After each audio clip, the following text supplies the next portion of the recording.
Assalamualaikum warahmatullahi wabarakatuh. Salam NKRI harga mati. Alhamdulillah pada pagi hari ini kaki Heti sudah beberapa hari ini karena asyik dengan perhelatan Nahdiyin ini luar biasa dalam rangka satu abad Nahdlatul Ulama dari tingkat ranting kabupaten sampai kemarin puncaknya di Sidoarjo. Dan saya kangen sekali dengan statement-statementnya Gus Islah ini. Ini ada satu videonya Gus Islah yang luar biasa, bahwa apa yang disampaikan ketika peringatan puncaknya NU di Sidoarjo kemarin, yaitu mengeluarkan sebuah rekomendasi, yaitu bagaimana menggambarkan betapa Nahdlatul Ulama yang sudah satu abad ini ternyata mencoba untuk terus menembus dunia. Maka merawat jagat, membangun peradaban dunia itu bukan hanya soal slogan, bukan soal kata, tapi terus dilakukan oleh Nahdlatul Ulama. Salah satunya adalah NU menjadi salah satu bagian agar persoalan-persoalan kebangsaan ini bisa terurai. Dan demokrasi hari ini ternyata masih menjadi bagian penting.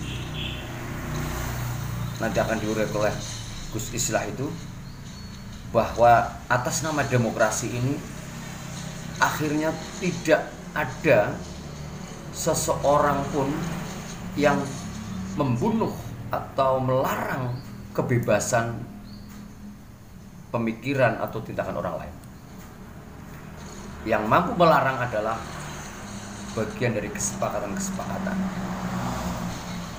Dan Nahdlatul Ulama salah satunya menyampaikan bahwa pemikiran soal khilafah untuk saat ini betul-betul menjadi tidak efektif lagi.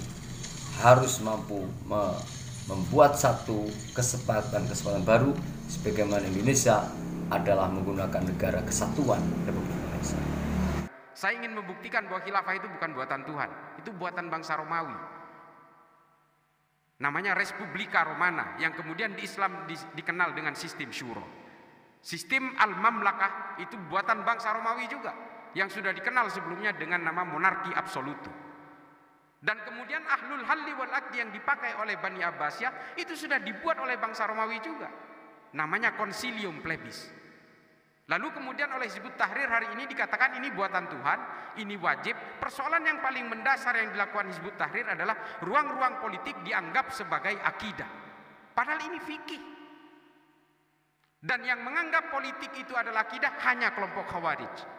Itulah mengapa mereka berani mengkafirkan Sayyidina Utsman dan kemudian dibunuh, berani mengkafirkan Sayyidina Ali kemudian dibunuh, berani mengkafirkan Sayyidina Hasan, Sayyidina Husain, dan berbagai perang yang diciptakan oleh mereka.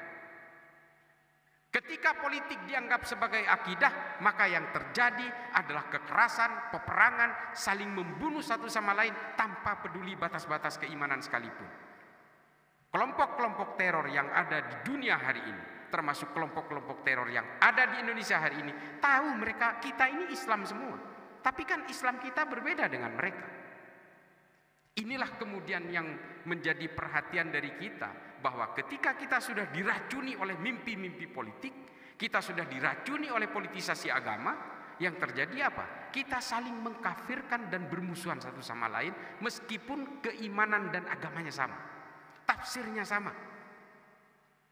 Yang paling terakhir akan saya contohkan mengapa saya lebih ngotot untuk memajukan Islam lewat ilmu pengetahuan. Hari ini kita tidak lagi melahirkan Ibnu Sina, kita tidak lagi melahirkan berbagai pemikir-pemikir yang brilian, polimath di dalam Islam.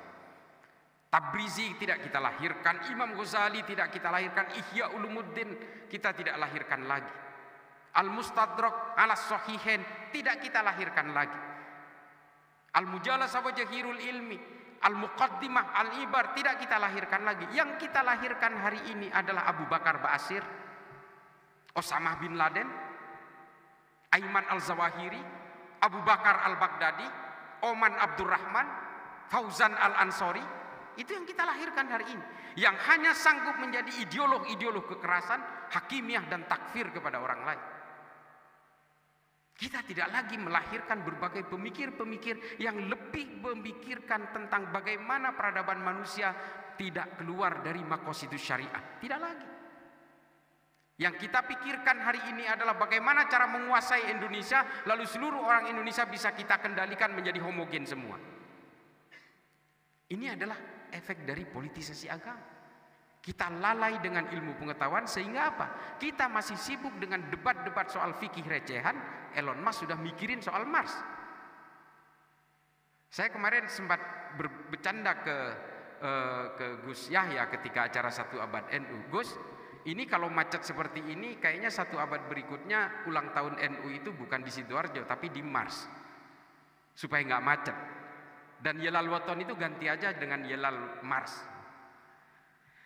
Jadi hari ini kita betul-betul sudah terframing ke arah impian-impian politik, karena kita betul-betul menjadi mainan-mainan dari political toys, gerakan-gerakan the shifting of power global game.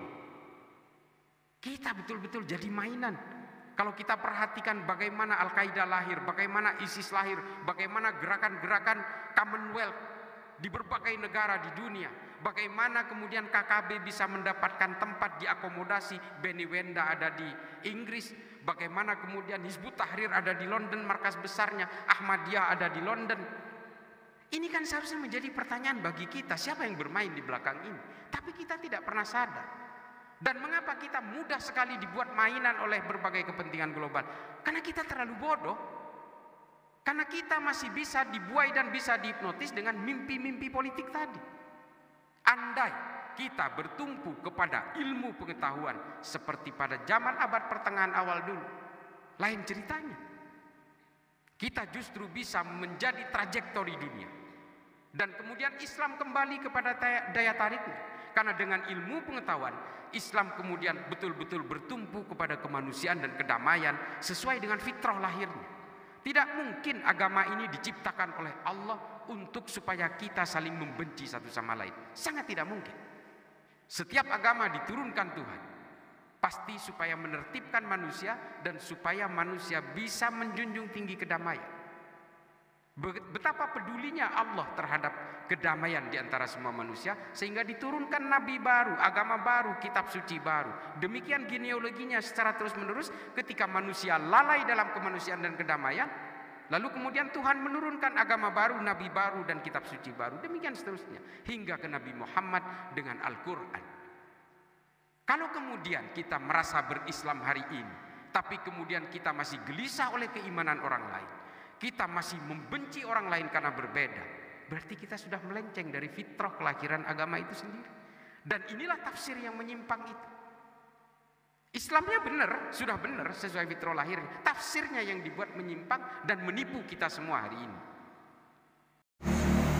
Oke lur, jangan lupa ngelinting mbako, ati bombong, dan kita harus semangat dan menyambut abad kedua Nahdlatul Ulama agar lebih membumi dan betul-betul membangun peradaban dunia. Salam waras. Assalamualaikum warahmatullahi wabarakatuh.